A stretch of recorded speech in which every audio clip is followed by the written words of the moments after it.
श्रीमते रामानुजाय नमः। लक्ष्मीनाथसमारम्भां नाथयामुनमध्यमाम् अस्मदाचार्यपर्यन्तां वन्दे गुरुपरम्परां। मौद्गल्यवंशं सुलभं सुशीलं रामानुजार्यस्य मताश्रयन्तं श्रीमत्सुखाचार्यकृपैकभाजं श्रीदेवकीनन्दनवर्यमीडे।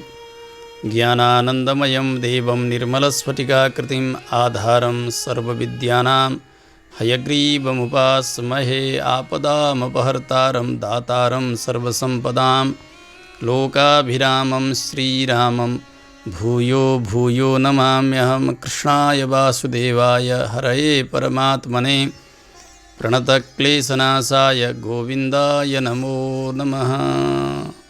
जय श्रीमन्नारायण। अखिल हेय प्रत्यनीक कल्याणैकतान स्वेतर समस्त वस्तु विलक्षण अनंत ज्ञानानंदैक स्वरूप परात्पर परब्रह्म परमेश्वर भगवानलाई नै एकमात्र उपास्य ध्येय र इष्टदेव बनाएर अनुष्ठान गरिने श्री एकादशी व्रतको हामी नित्य निरन्तर अनुष्ठान गर्दै एकादशीका महात्म्यहरूलाई श्रवण गर्दै आइरहेका छौँ। क्रमशः एकादशी विष्णु व्रत हो, त्यसकारणले वैष्णव व्रत यसलाई भनिन्छ। यसका प्रधान देवता भनेका भगवान विष्णु नै हुनुहुन्छ।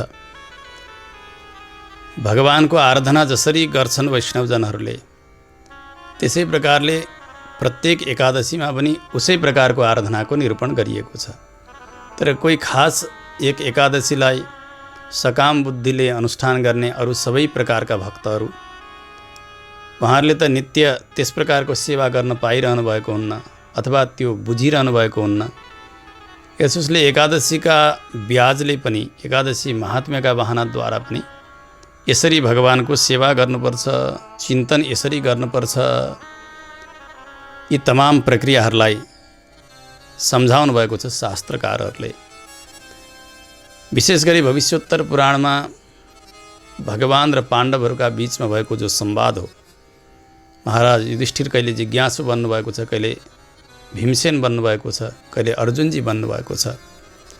सम्पूर्ण एकादशीहरूका विषयमा यसरी जिज्ञासा गर्दै जानुभयो, भगवानले उत्तर दिँदै जानुभएको छ।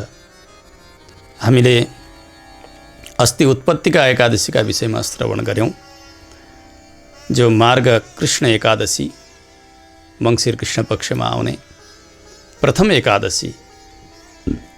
त्यस पछाडि आजको एकादशीका विषयमा यहाँ उसै गरी जिज्ञासा गर्दै हुनुहुन्छ भगवानसँग महाराज युधिष्ठिरले। यसको सुन्दर प्रक्रियालाई हामीले मूल पाठका क्रमले पहिले श्रवण गर्नेछौँ, त्यस पछाडि यसको कथासारलाई पनि हामी केही बेर सुन्नेछौँ। आउँ पहिले पाठ श्रवण गरौँ। ओम श्री परमात्मने नमः। अथ द्वितीयोऽध्यायः। युधिष्ठिर उवाच। वन्दे विष्णुं प्रभुं साक्षात् लोकत्रयसुखप्रदं विश्वेशं विश्वकर्तारं पुराणं पुरुषोत्तमं। वन्दे विष्णुं प्रभुं साक्षात् लोकत्रयसुखप्रदं विश्वेशं विश्वकर्तारं पुराणं पुरुषोत्तमं। पृच्छामि देवदेवेश संशयोऽस्ति महान् मम लोकानां तु हितार्थाय पापानां च क्षयाय च। मार्गशीर्षे शिते पक्षे किं नाम एकादशी भवेत् कीदृशश्च विधिस्तस्या को देवस्तत्र पूज्यते। एतदा चक्ष्वे स्वामिन् विस्तरेण यथा तथं। श्रीभगवानुवाच।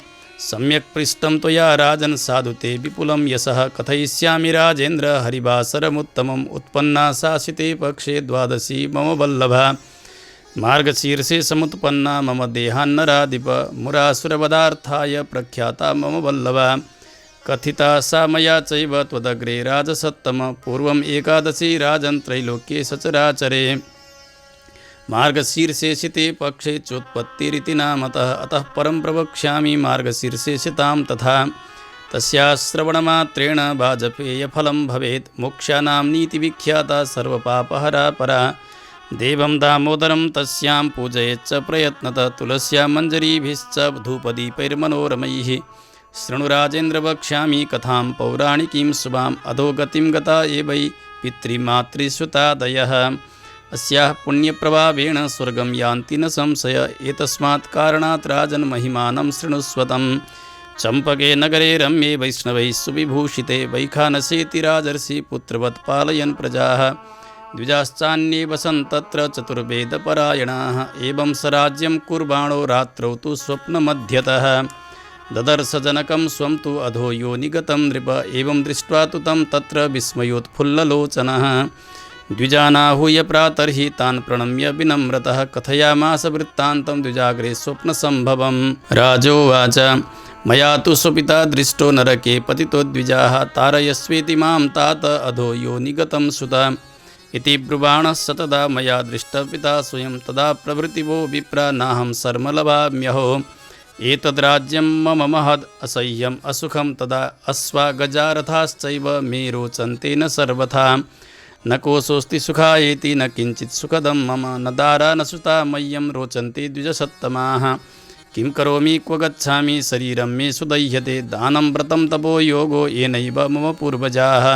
मोक्षमायान्ति विप्रेन्द्रास्तदेव कथयन्तु मे किं तेन जीवता लोके सुपुत्रेण बलीयसा पिता तु यस्य नरके तस्य जन्म निरर्थकम् ब्राह्मणा ऊचुः पर्वतस्य मुनेरत्र आश्रमो निकटे नृप गम्यतां राजसार्दूलभूतं भव्यं विजानत तेषां श्रुत्वा ततो वाक्यं वैखानो राजसत्तमः जगाम तत्र यत्रासौ आश्रमे पर्वतो मुनिः ब्राह्मणैर्वेष्टितः शान्तैः प्रजाभिश्च समन्ततः आश्रमो विपुलस्तस्य मुनिभिः सन्निसेवितः ऋग्वेदिभिर्याजुषैश्च सामाथर्वणकोविदैः वेष्टितो मुनिभिस्तत्र द्वितीय इव पद्मज दृष्ट्वा तं मुनिशार्दूलं राजा वैखानसस्तदा जगाम चावनिं मूर्ध्ना दण्डवत् प्रणनाम च प्रपच्छ कुशलं तस्य सप्तस्वङ्गेष्वसौ मुनिः राज्ये निष्कण्टकत्वं च राजसौख्यसमन्वितं राजोवाच तव प्रसादात् भो विप्र कुशलं मेघसप्तके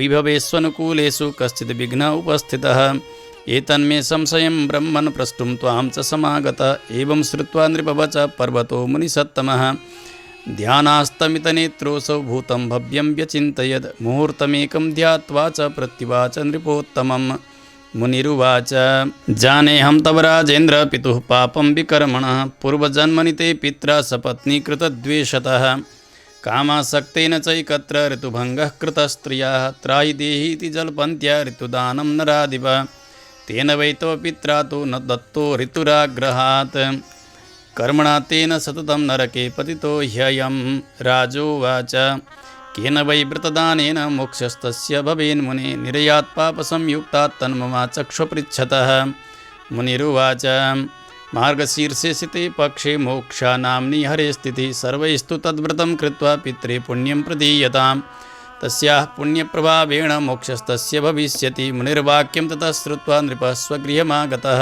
आग्रहायणिकीं कृच्छ्रात् प्राप्तो वरतसत्तम अन्तःपुरचरैः सर्वैः पुत्रदारैस्तथा नृपः व्रतं कृत्वा विधानेन पुण्यं दत्त्वा नृपाय तस्मिन् दत्ते तदा पुण्ये पुष्पवृष्टिरभूद्दिवः वैखानस पिता तेन गतः स्वर्गं स्तुतो गणैः राजानम् अन्तरिक्षाच्च शुद्धां गिरमभासत स्वस्त्यस्तु ते पुत्रसदेत्युक्त्वा स त्रिदिवं गतः एवं यः कुरुते राजन् मोक्षदैकादशीमिमां तस्य पापं क्षयं याति मृतो मोक्षमवाप्नुयात् नातः परतरा काचिन् मोक्षदा विमला शुभा पुण्यसङ्ख्यां तु राजेन्द्र न जानेऽहं तु यैः कृताः चिन्तामणिसमाहेसा स्वर्गमोक्षप्रदायिनी यलोके सुखं मानं प्रतिष्ठां जयवर्धिनी चिन्तामणिसमाहेसा स्वर्गमोक्षप्रदायिनी यलोके सुखं मानं प्रतिष्ठां जयवर्धिनी हरिः ओम तत्सद श्रीभविष्योत्तरपुराणे श्रीकृष्णार्जुनसंवादे मार्गशीर्षशुक्लैकादश्या मोक्षदा नाम्न्या माहात्म्यं समाप्तम्। श्रीहरये नमः। कृष्णाय वासुदेवाय हरये परमात्मने प्रणतक्लेशनाशाय गोविन्दाय नमो नमः। श्रीकृष्ण गोविन्द हरे मुरारे हे नाथ नारायण वासुदेव अनंत वैकुंठ मुकुंद कृष्ण गोविंद दामोदर माधवेति। यसरी हामीले मार्गशीर्ष शुक्ल एकादशीको महात्म्यको मूल पाठलाई श्रवण गऱ्यौँ। यसमा पहिले युधिष्ठिर महाराजले सोध्नुहुन्छ, भगवानको वन्दना गरेर वन्दे विष्णुं प्रभुं साक्षात् लोकत्रय सुखप्रदं विश्वेशं विश्वकर्तारं पुराणं पुरुषोत्तमं। हे प्रभु, हजुर साक्षात् विष्णु हुनुहुन्छ, सबैका स्वामी हुनुहुन्छ, तिनै लोकलाई सुख प्रदान गर्नेवाला हजुर हुनुहुन्छ, विश्वका रक्षक हजुर हुनुहुन्छ, विश्व बनाउनेवाला हजुर हुनुहुन्छ, अत्यन्तै पुरानो भनेको पनि हजुर नै हुनुहुन्छ, पुरुषोत्तम पनि हजुर नै हुनुहुन्छ, जगतका एकमात्र कारण हजुर हुनुहुन्छ। हे देवदेव, मलाई एउटा ठुलो संशय भएको छ। लोकको हितका निमित्त अनि पापको प्रक्षालन गर्नका निमित्त हजुरले आज्ञा गर्नु पर्यो। मङ्सिर महिनाको शुक्ल पक्षमा के नाम गरेकी एकादशी हुन्छन्, ती एकादशीको विधि के छ, कसरी व्रत बस्नुपर्छ, त्यसै गरी त्यस एकादशीका मुख्य देवता को हुनुहुन्छ, उहाँको सेवा कसरी गर्नुपर्छ, त्यो पनि बताइबक्सियोस्, विस्तारसँग बताइबक्सियोस् प्रभु। भगवान श्रीकृष्णले भन्नुभयो, महाराज अत्यन्तै सुन्दर प्रश्न तपाईँले गर्नुभएको छ, म सबै बताउँछु। तपाईँको कीर्ति धेरै बढेर जानेछ यो एकादशीको अनुष्ठान गर्नुभयो भने। एकादशीलाई हरिवासर, द्वादशी व्रत, यसै गरी एकादशी व्रत, विष्णु व्रत, वैष्णव व्रत इत्यादि शब्दले व्यवहार गरिन्छ। यो पहिले पनि बताइएको छ एकादशी निर्णयकै क्रममा। साक्षात् भगवानकै दिन भएको हुनाले यसलाई हरिवासर भनिएको हो। एकादशी अरू कुनै देवी देवतान्तरको उपासनाका निमित्त होइन, केवल भगवान नारायणकै उपासनाका निमित्त हो। यो कुरा हामीले पहिले बुझ्नुपर्छ। भन्नुभयो भगवानले, हरिवासरम उत्तमम, उत्तम एकादशीका महात्म्यलाई म बताउँछु, सुन्नुहोस्। पहिले मैले एकादशीको उत्पत्तिका विषयमा बताएँ।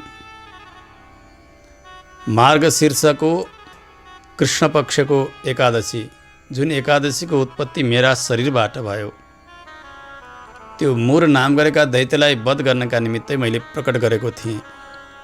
ती एकादशीले त्यस दैत्यलाई समाप्त पारिन्। मेरा शरीरबाट उत्पन्न भएकी हुनाले उनको नाम उत्पन्ना राखियो, अथवा उत्पत्ति पनि उनको नाम हो। सर्वत्र विख्यात बनिन् ती एकादशी। उनको नाम अन्वर्थ नाम, जस्तो काम गरेको छ त्यस्तै प्रकारको नाम पनि भयो। जसरी प्रकट भइन् त्यसै गरी उनको नाम पनि भयो। यस पछाडि तपाईँलाई म मार्गशीर्षको शुक्ल पक्षको एकादशीका विषयमा बताउँछु। जुन एकादशीको महात्म्य श्रवण गर्नाले मात्र पनि वाजपेय यज्ञ गरेको फल मिल्दछ। यी एकादशीको नाम हो मोक्षा। मोक्षा अथवा मोक्षदा पनि व्यवहार गरिन्छ। भगवानले अगाडि मोक्षदा पनि यसको नाम राखिदिनु भएको छ। सबै प्रकारका पापलाई नाश गर्ने मोक्षा नाम नीति विख्याता सर्व पाप हरा परा, अत्यन्तै उत्तम व्रत एकादशी। यसका मुख्य देवता भनेका साक्षात् दामोदर भगवान हुनुहुन्छ। केशवादी नामले बताइन्छ नि, केशवाय नमः, नारायणाय नमः गर्दै गर्दै दामोदराय नमः अर्चना गर्दा भगवानका यी नामहरू आउँछन्। त्यस कारणले दामोदर भगवान हुनुहुन्छ मङ्सिर शुक्ल पक्षका एकादशी, जुन एकादशीको नाम मोक्षदा हो, त्यस एकादशीका देवता। भगवानको सेवा गर्ने दामोदर भगवान। भगवानको दामोदर नाम कसरी भयो यो त हामीले सुनेकै छौँ।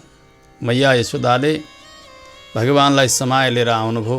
जति बेला भगवानले त्यो मटका फोर्नु भएको थियो, गएर समाएर लिएर आउनुभयो गौशालामा।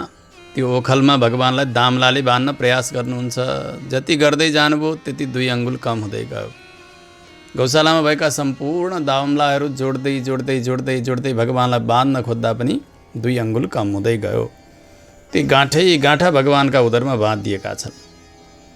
भगवानलाई कति कष्ट भयो भनेर श्री षट्कोपसूरी आलवार भगवानको यो दामोदर लीलालाई सम्झेर 6 महिना मूर्छा पर्नु भएको छ। हेर हेर यी कठोर स्वभाव भएकी यशोदा, मेरा प्रभुको यति सुकोमल शरीरलाई कति पनि ख्याल नगरिकन यति कठोर कठोर गाँठै गाँठा भएका दामलाले बाँधिरहेकी छिन्। प्रभुलाई कति कष्ट भयो होला भनेर षट्कोपसूरी मूर्छा पर्नुभयो 6 महिनासम्म। भगवानको उदरमा दामलो बाँधिएको हुनाले भगवानको नाम भयो दामोदर। दाम भनेको दामलो, उदरमा बाँधिएको छ जसको। त्यस्ता प्रभु बडे बडे ज्ञानीहरूलाई पनि मोहित गर्न सक्ने त्यस्ता प्रभुको पूजन हुन्छ यी मोक्षदा एकादशीका दिन तुलसीद्वारा सेवा गर्नुपर्छ, तुलसीका मञ्जरीद्वारा सेवा गर्नुपर्छ, धूप दीप इत्यादिद्वारा भगवानको पर्याप्त सेवा सम्पन्न गर्नुपर्छ आज की एकादशीका दिन। हे राजन सुन्नुहोस्, यी एकादशीको महात्म्यका विषयमा म एउटा प्राचीन कथा तपाईँलाई सुनाउँछु।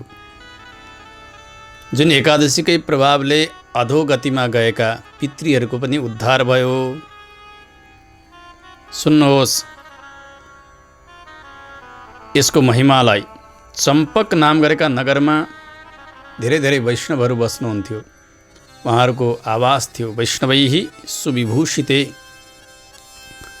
त्यो नगरमा धनिकहरू थिए, धेरै प्रसन्न भएका, वर्णाश्रम धर्मलाई पालन गर्ने त्यस्ता सबै बसेका थिए। त्यहाँ एक राजा हुनुहुन्थ्यो, वैखानस नाम गरेका राजर्षि। राजा भइकन पनि ऋषि जस्तो हुनुहुन्थ्यो, त्यस कारणले राजर्षि भनियो उहाँलाई। ज्ञानानुष्ठान सम्पन्न हुनुहुन्थ्यो। पिताले आफ्ना सन्ततिलाई जसरी पालन गर्छन् सुखपूर्वक, त्यसै गरिकन सारा प्रजाहरूको पालन गरिरहनु भएको छ। चारै वेदलाई जान्ने ब्राह्मणहरू पनि त्यस नगरमा बस्नुभएको छ। कोही ऋग्वेद, यजुर्वेद, सामवेद, अथर्ववेदको गान गरिरहनु भएको छ। प्रातःकाल वेदको ध्वनि गुन्जित हुन्छ। यस्ता धर्मात्मा राजा हुनुहुन्छ। त्यहाँ धर्मपरायण प्रजाहरू छन्। सबै सर्वत्र मङ्गलै मङ्गल भइरहेको छ। तर एक दिन के भयो, राजा रात्रिमा भोजन गरेर सुत्नु भएको थियो। सुत्ता उहाँले आफ्ना पिताजीलाई स्वप्नमा देख्नुहुन्छ। ददर्श जनकम स्वम तु अधो योनिगतम नृप।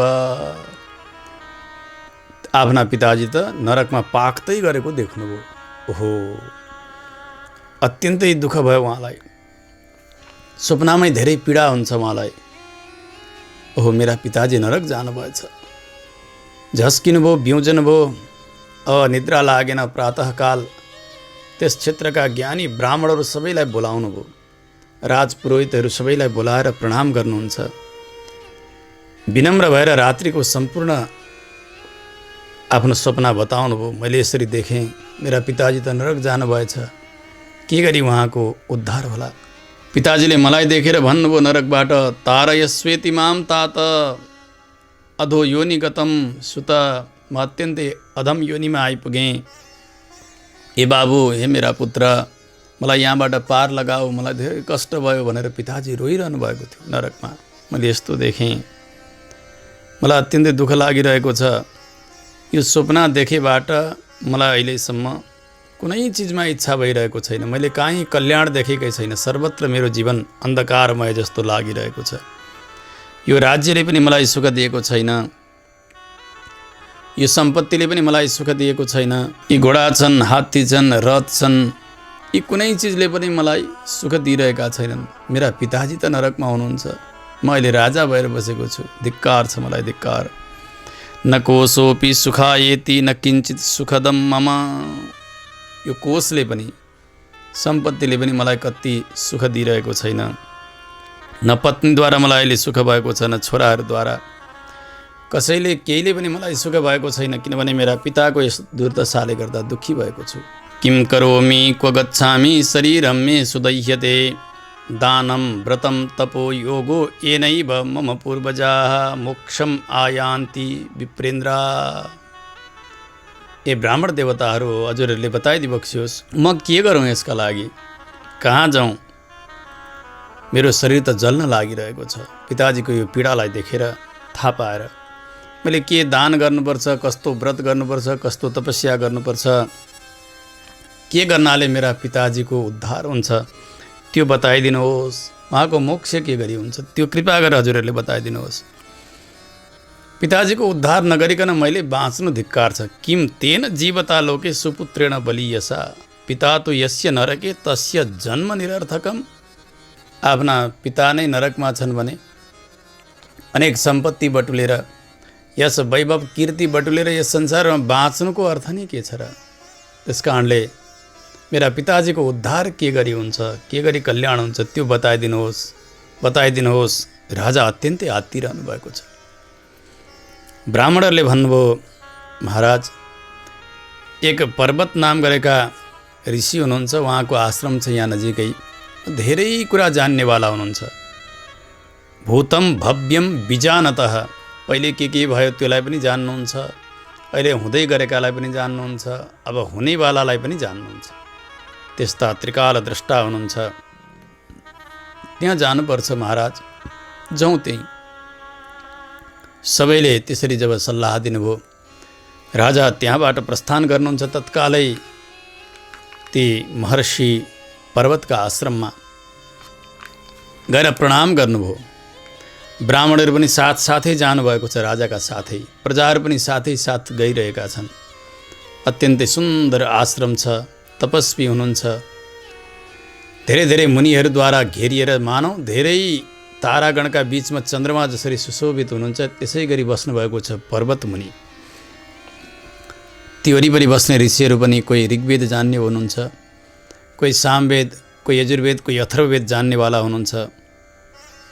मानौ धेरै देवताहरूका बीचमा स्वयं ब्रह्माजी बस्नुभएको जस्तो लाग्यो राजालाई ऋषिको दर्शन गर्दा। दौडिँदै जानुभयो। गएर चरणमा साष्टाङ्ग दण्डवत गर्नुहुन्छ। जगाम चावनिम मूर्धना दण्डवत प्रणनाम च, दण्डवत प्रणाम गर्नुभयो। दण्डवत प्रणाम भनेको यो हेर्नु, दण्ड भनेको लौरो हो। त्यो लौरोलाई लडाउँदा जसरी सुत्छ त्यसरी गर्ने साष्टाङ्गको नाम हो दण्डवत। दण्ड भनेको लौरो, वत भनेको जस्तै। आफ्नै हातमा यसरी ढोग्नु अथवा आफ्नै औँलामा ढोग्नु अथवा शिरमा कपडा लगाएर ढोग्नु यो दण्डवतभित्र पर्दैन। साष्टाङ्ग गर्दा शिरमा कपडा हुनु हुँदैन, चाहे आमाहरूको होस् चाहे बाबाहरूको होस्, कुनै शर्तमा पनि यो साष्टाङ्ग पुरा हुँदै हुँदैन। त्यस कारणले यो शिर खुला हुनुपर्छ साष्टाङ्ग गर्दा। अनि त्यो शिर जमिनमै छोएको हुनुपर्छ। बाबाहरूले तनक्क भएर गोडा तन्काएर हात अगाडि तनक्क बनाएर शिरका कपडाहरू उतारेर शिर भुइँमा राखेर अगाडि हात जोड्नुपर्छ जमिनमा। यो एउटा साष्टाङ्गको प्रक्रिया हो। आमाहरूले जेठाजुलाई ससुरालाई ढोगे जस्तो गरेर औँलामा ढोग्ने होइन आफ्ना, यस्तो छ नि चलन। शिरको त्यो सबै आच्छादनहरू हटाउने अनि शिर जमिनमा राख्ने, अगाडिपट्टि जमिनमा हात जोड्ने, घुँडा मार्ने, यसरी आमाहरूले साष्टाङ्ग गर्नुपर्छ। महाराज गएर साष्टाङ्ग गर्नुहुन्छ। ऋषि पर्वतलाई दण्डवत दण्डवत गरेर लामो भएर साष्टाङ्ग गर्नुभयो।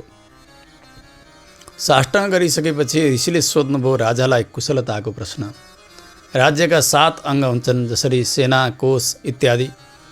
यी सबैमा आनन्दै छ कि छैन राजन? के छ तपाईँको स्थिति? किन आउनुभयो? के सेवा गरौँ? यथोचित प्रश्न गर्नुहुन्छ ऋषिले। राजा वैखानसले भन्नुभयो, हे गुरुदेव, तव प्रसादाद भो विप्र कुशलम मेङ्ग सप्तके विभवेष्वनुकूलेषु कश्चित् विघ्नः उपस्थितः। हजुरका कृपाले सबै नै ठिकठाक छ, सबै प्रकारको परिपूर्ति राज्यमा छँदै नै छ। हेर्नु राजा कति नैचानुसन्धान गरिरहनु भएको छ। हजुरका कृपाले सबै परिपूर्ण छ। योभन्दा ठुलो नैचानुसन्धान के हुन्छ र? सज्जनहरूले बोल्ने भाषा नै यही हो। गुरुजीका सन्निधिमा गएपछि यसै गरी बोल्नुपर्छ। सबै नै अनुकूल छ, तर पनि एउटा विघ्न आइपर्यो अनि मनमा संशय पनि भयो। मैले के गर्नुपर्छ भनेर हजुरका सन्निधिमा आएको हुँ। यसरी जिज्ञासा गर्ने बित्तिकै आफू किन आएको हुँ, के थियो समस्या अथवा विघ्न, त्यो बताउनु परेको छैन राजाले। तत्कालै पर्वत मुनिले आँखा बन्द गर्नुभयो, ध्यानस्थ हुनुभयो। केही बेरसम्म ध्यान गर्दा उहाँले थाहा पाउनुभयो राजाका मनमा के पीडा छ, के देख्नुभयो, सपना कस्तो देख्नुभयो र किन यहाँ आउनुभएको छ, सबै कुरा जान्नुभयो ऋषिले। ध्यानास्तमित नेत्रोसौ भूतम भव्यम व्यचिन्तयत। अब के हुन्छ त्यो पनि उहाँले चिन्तन गर्नुभयो। एक मुहुर्तसम्म ध्यान गरिसकेपछि आँखा खोल्नुभयो र भन्नुभयो, राजन सुन्नुहोस्, जानेहम तव राजेन्द्र पितुः पापम विकर्मणः पूर्वजन्मनि ते पित्रा सपत्नी कृतद्वेषतः कामासक्तेन चैकत्र ऋतुभङ्गः कृतस्त्रियाः।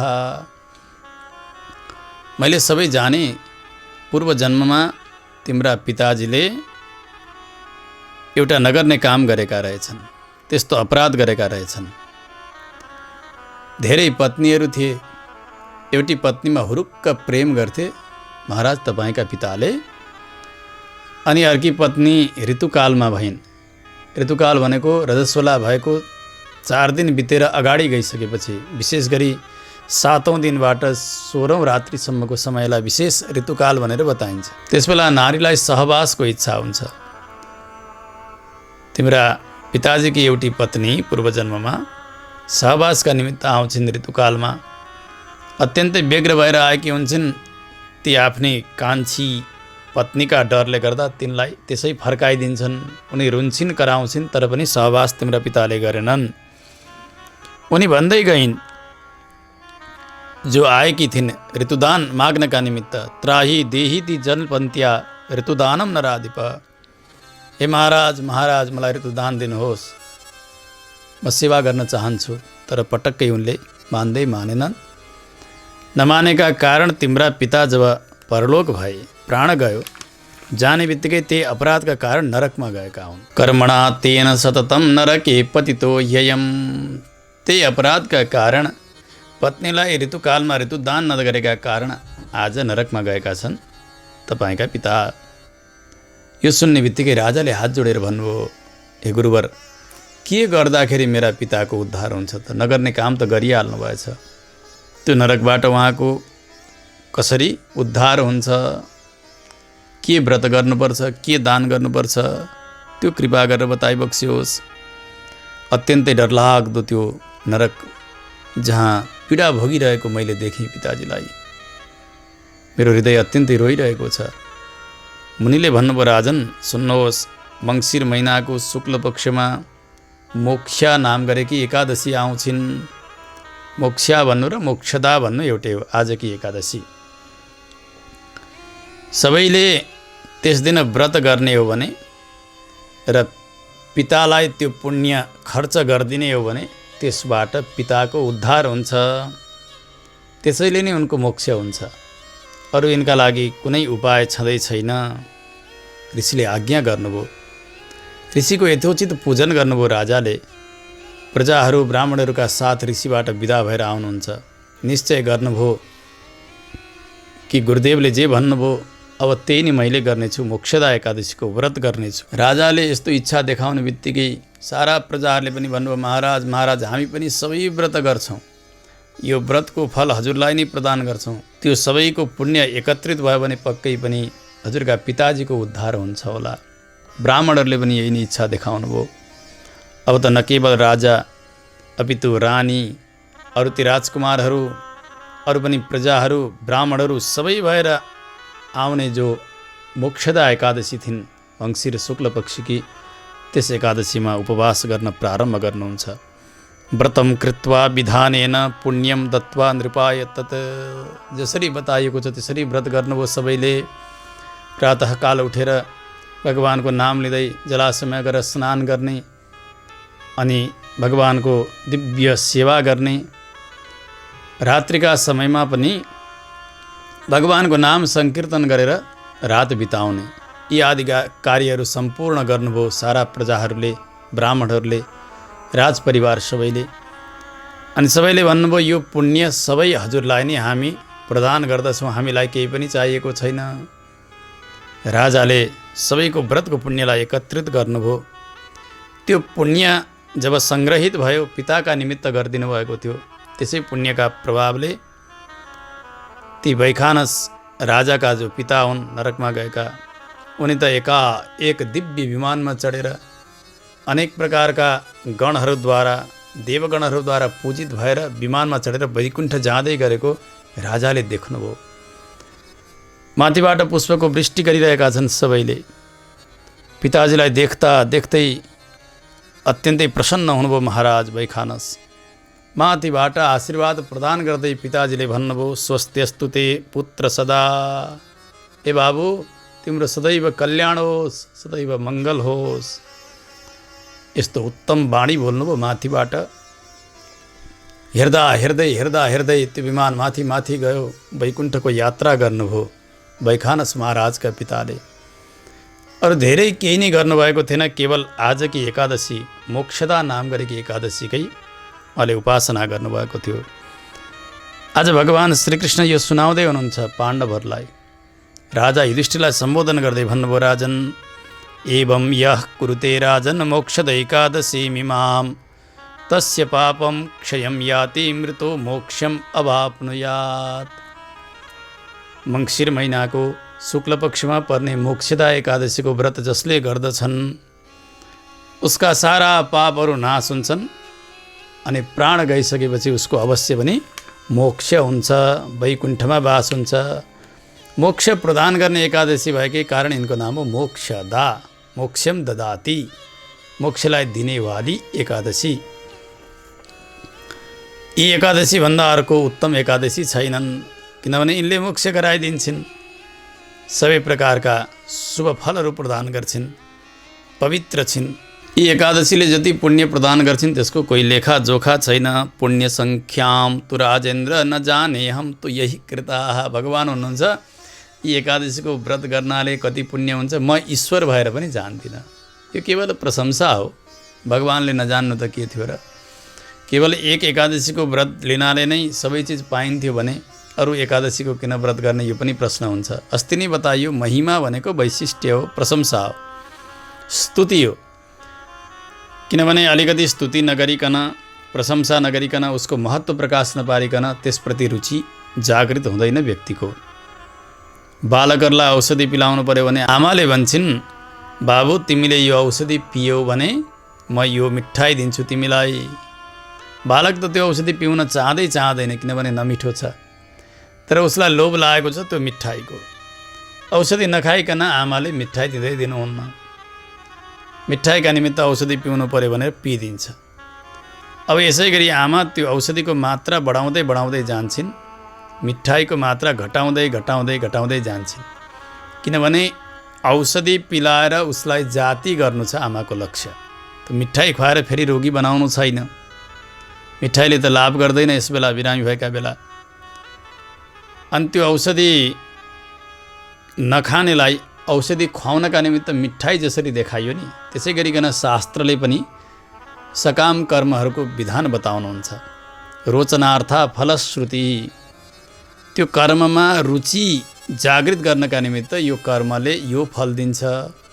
धर्म अर्थ काम मोक्ष सबै दिन्छ भनिसकेपछि व्यक्तिलाई कसैलाई सम्पत्ति चाहिएको हुन्छ, कसैलाई पुण्य चाहिएको हुन्छ, कसैलाई कामना सिद्ध गर्नु परेको हुन्छ, कसैलाई मोक्ष चाहिएको हुन्छ। त्यसकारणले ती फलका आशले भए पनि त्यतापट्टि लाग्ला, शास्त्रले भनेको मान्ला, सत्कर्मपट्टि उसको उन्मुखता बढेर जाला, आस्तिक बन्ला भन्नका निमित्त ऋषिहरूले यहाँसम्म प्रयास गर्नुभएको छ। सारा शास्त्रमा एक एक कर्मको फलश्रुति मुक्त कण्ठले बताउनु भएको छ। त्यसकारणले भन्दै जानुभयो भगवान्ले, महाराज चिन्तामणि समाहेसा स्वर्ग मोक्ष प्रदायिनी इहलोके सुखम मानम प्रतिष्ठाम जयवर्धिनी। आज की एकादशी मोक्षदा एकादशी चिन्तामणि समान छिन्। स्वर्ग चाहनेलाई स्वर्ग प्रदान गर्छिन्, यहाँको सम्पत्ति चाहनेलाई त्यो पनि प्रदान गर्छिन्, मोक्ष चाहनेलाई मोक्ष पनि प्रदान गर्छिन्। यस लोकमा सुख चाह्यो त्यो दिन्छिन्, मान चाहियो त्यो पनि प्रदान गर्छिन्, प्रतिष्ठा चाहेको छ व्यक्तिले भने त्यो पनि प्रदान गर्छिन्। अनि मेरो विजय होस् भनेर त्यस्तो जयको कामना गरेको छ भने त्यो पनि प्रदान गर्छिन् भनेर यसरी आज मङ्सिर महिनाको शुक्ल पक्षमा पर्ने एकादशी, जसको नाम मोक्षदा एकादशी हो। एकादशी सधैँ नै गर्नुपर्छ, सबै एकादशी गर्नुपर्छ, कुनै ठुला र साना होइनन्। कृष्ण पक्षका र शुक्ल पक्षको एकादशीमा भेद गर्नुहुन्न इत्यादि सबै कुरा पहिले पनि बताउँदै आइएको छ। एकादशी व्रत नगरिकन अरू व्रत गर्नु भनेको बालुवामा पानी खन्याउनु जस्तो हो। एकादशीका दिन खुब दाल भात खान्छ अनि आइतबारदेखि शनिबारसम्मका व्रत पूर्णिमा र के गर्छ, त्यो नदुखेको कपाल बाँधेर तानेर दुखाउनु जस्तो मात्र हो। व्रतको राजा भनेको केवल एकादशी, अरू गर्न सकेन भने पनि एकादशी गर्नु। किन? देवतामा प्रधान देवता भगवान् नारायण हुनुहुन्छ। व्रतमा प्रधान व्रत भनेको भगवान् नारायणको व्रत एकादशी व्रत नै हो। यो सकल शास्त्रद्वारा निर्णित एकमात्र अर्थ हो। यो कुरालाई सबैले बुझ्नुपर्छ। यसोसले एकादशीका दिन प्रमाद गर्न हुन्न। आफूले भोग गर्दै गरेका भोगलाई कम गर्नुपर्छ, सकिन्छ पूर्णतया निराहार बस्नुपर्छ, सकिँदैन फलाहार गर्ने, सकिँदैन अल्पाहार गर्ने केही हविष्यान्नहरूद्वारा। तर जसरी भोजन गरिन्थ्यो उसै गरी भोजन गरेर एकादशीमा बस्न हुन्न। अनि एकादशीमा सम्भोग इत्यादि गर्न हुन्न। यो व्रतको दिन भएको हुनाले यी सबै कुराहरू हामीले सधैँका लागि, सबै व्रतका लागि, एकादशीका सबै पक्षका एकादशीका लागि जान्नुपर्छ। यो पहिलेबाट पनि निवेदन गरिँदैछ। एकादशी व्रत नगरिकन अरू व्रतको कुनै अर्थ छँदै नै छैन। यो शास्त्रको एकमात्र निर्णय हो। आज पनि यथासमय हामीले मङ्सिर शुक्ल एकादशी, मोक्षदा एकादशीको व्रतको महात्म्यलाई संक्षेपमा श्रवण गऱ्यौँ। भगवानको परिपूर्ण कृपाको वर्षा होस् हामी सबैमा। यही मङ्गलानुशासनका साथ वाणीलाई विश्राम गरौँ। जय श्रीमन्नारायण।